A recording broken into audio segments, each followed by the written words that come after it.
Hello, friends. Welcome to another episode of One-on-One Coaching, where we believe we not only have the right to control our lives, we deserve to create them.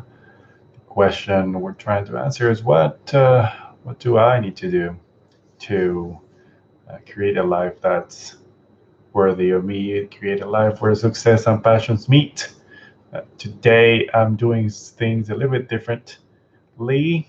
Um, I wrote or scripted what I want to say just to have my thoughts properly aligned. And this is a story that I kind of just became aware of by reflecting on my baseball season this time of the year. Um, I believe I said several times that I believe one of the keys of success is to learn to live in the moment. It's just an extra concept that I find it kind of challenging to explain. But I think this baseball analogy is probably a good way to explain it, especially when it comes to hitting in baseball. So if you are not familiar with baseball, I'm going to try to be uh, generic or use a common language to explain it. So let me set the stage of what I'm currently experiencing when I'm hitting in baseball. So the ball is about 3 inches from side to side. Um, I'm not sure, it's probably about like this. And it's about 55 feet between the pitcher releasing the ball and me, and the ball getting to me when I have to swing. Now that ball, these 3 inches of ball, travel at a speed of about 75 to 80 miles an hour. What that means is that I have about a zero point 0.5 seconds to decide whether I want to swing, and actually hit the ball. So how fast is half a second? In my experience, what I'm figured out or what I've noticed is that it's fast enough for me to predict the trajectory of the ball, decide whether I want to swing or not, determine how fast do I have to swing, and then I can change my mind like 2 or 3 times before the ball gets to me. And that's not counting all the hand-eye coordination and muscle memory that have to happen in order for me to actually swing and hit the ball. Now it sounds like that's a lot happening in this half a second or in a short time, and I actually compare that to life in many different forms, many different scenarios.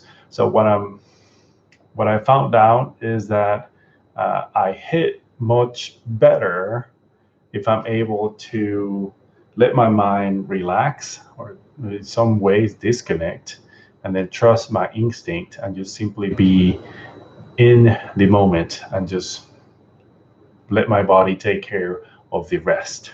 So I have three examples that I have seen in my life that maybe can help you reflect on your own situation. So example number one, this is where I'm purposely trying to hit the ball far or hard, and I actually miss. And the analogy here is that there are plenty of moments where I'm purposely trying to hit the ball hard. Uh, I have a positive impact, which we call a hit or a home run, and I end up missing the ball completely or foul tipping it, meaning like I hit it and then it goes out of play, so it's not valid, and then or hitting it very softly to one of the opposing fielders and then for an out, so I don't produce anything. And I compare this a lot to the moments in life where I am so focused on making things work that they actually makes it worse, or like it the outcomes that are happening are not really what I planned them to be or what I wanted to be. So it's almost like the harder I try to make it work, the worse it gets. So that's example number one. And example number two, it's similar to one, but it's a slightly different one. This is where I'm forcefully wanting to hit a home run or hit it hard and get a positive result. And I try so hard that I end up injuring myself. So in this analogy, there are times where I know the pitch is coming, I get the pitch I want, and I swing, and I purposely try to swing hard because I know I'm gonna hit it out of the park and be the hero of the story, and actually end up missing it. And not only do I miss, I actually twisted my fingers this year.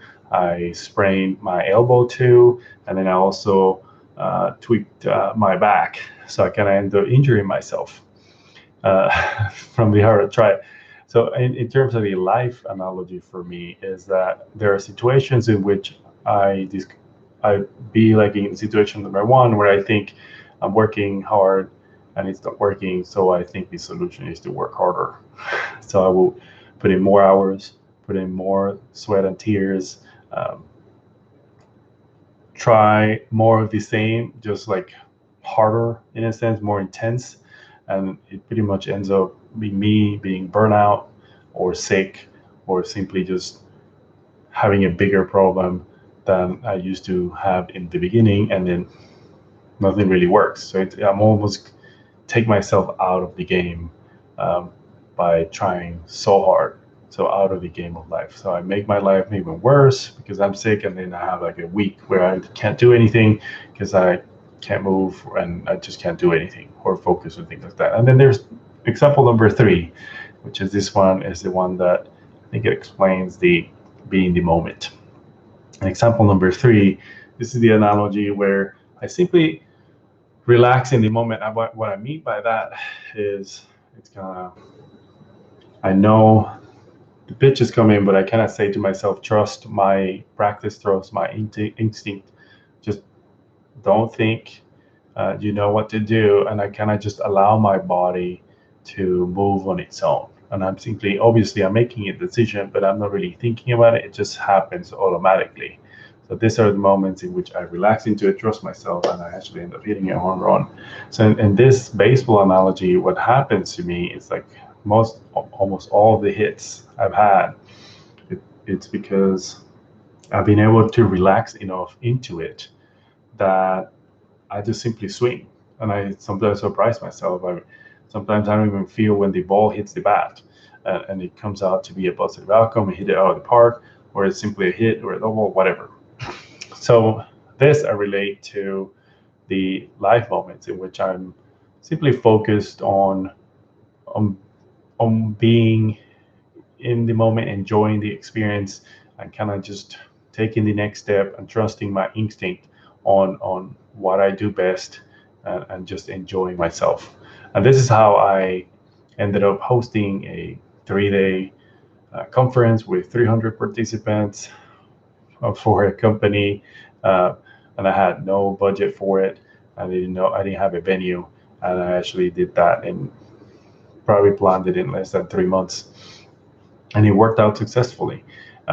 This also is how I ended up uh, showing up to a coaching conversation, technically unprepared, and simply helping someone discover that their self identity was actually preventing them from um, doing what they claimed they wanted to do. So we had to work through that and help them uh, reinvent themselves and create a new path to success.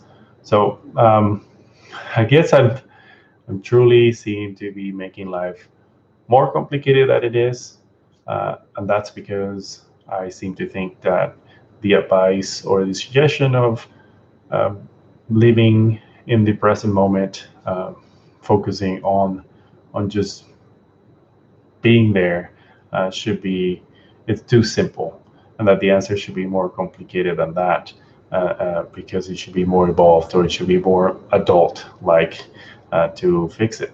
So I hope this three examples help you trigger some ideas for you.